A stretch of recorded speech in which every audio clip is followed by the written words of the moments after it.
In the distillation, difference in volatilities is used in the separation of two or more components from their miscible mixtures.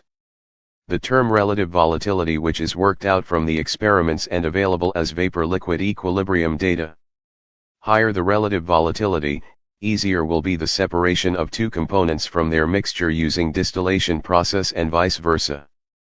Fluid nature, operational requirements, economics, etc. affects the selection of type of distillation column internals, viz.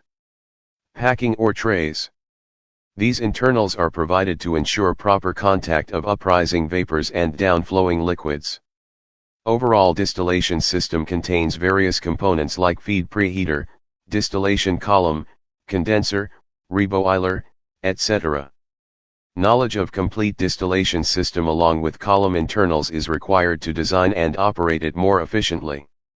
Distillation is a process for the separation of two or more components of desired composition from their miscible liquid mixtures.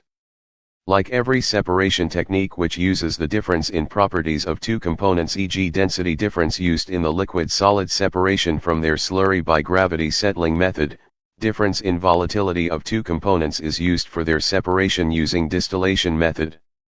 Being one component is more volatile than the other in their binary mixture, on heating liquid boils and generates vapors which are also a mixture of both the components but with relatively higher concentration of more volatile components, as observed experimentally.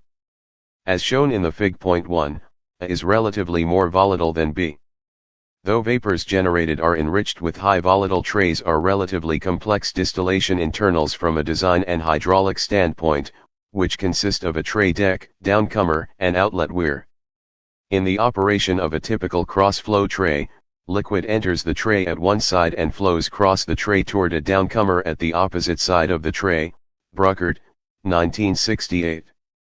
As the liquid flows across the tray, vapor passing through the perforations in the tray surface forms a froth on the tray surface, which allows mass transfer to take place.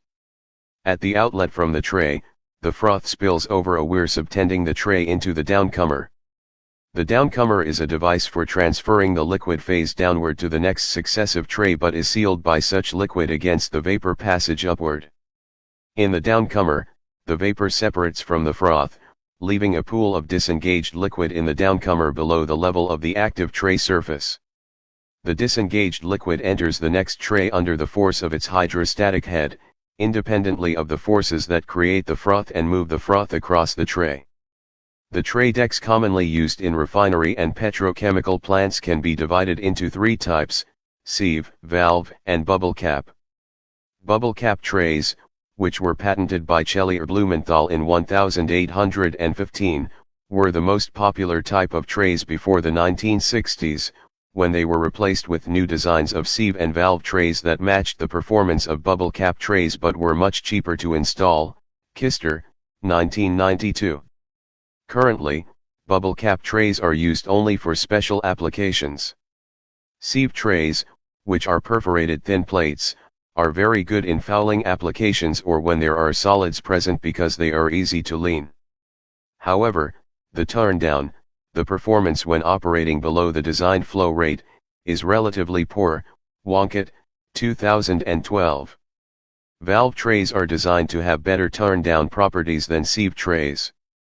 Therefore, they are more flexible when the feed rate varies. Although trade columns provide stepwise contact between the vapor and liquid phases, packed columns provide continuous contact without full disengagement of the vapor and liquid between the top and bottom of the packed bed. Pilling and Holden, 2009.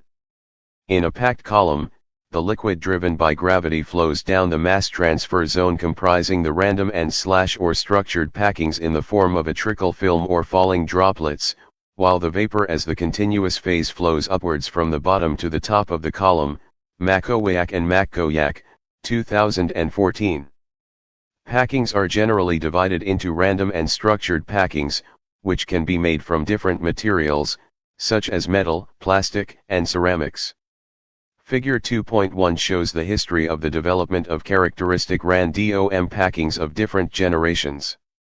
Regarding the structured packings, they can be classified into sheet, gauze, and grid packings. Spiegel and Duss, 2014. The main advantage of structured packings is their relatively low pressure drop per theoretical plate or equilibrium stage, which makes them the most effective vapor-liquid contactor for low pressure, mainly vacuum applications. Oluyuk 2014. Packing with a pressure drop that is about 1/5 that of the trays, Lockett, 1986, is often the preferred choice in cases where a pressure drop is the overriding consideration, such as vacuum distillation or where vapor recompression, heat pumping, is used. The two features that should be maximized in packed beds are the open area, which is the average percent of the cross-sectional area of the column not blocked by the packing, and hence available for the flow of vapor and liquid,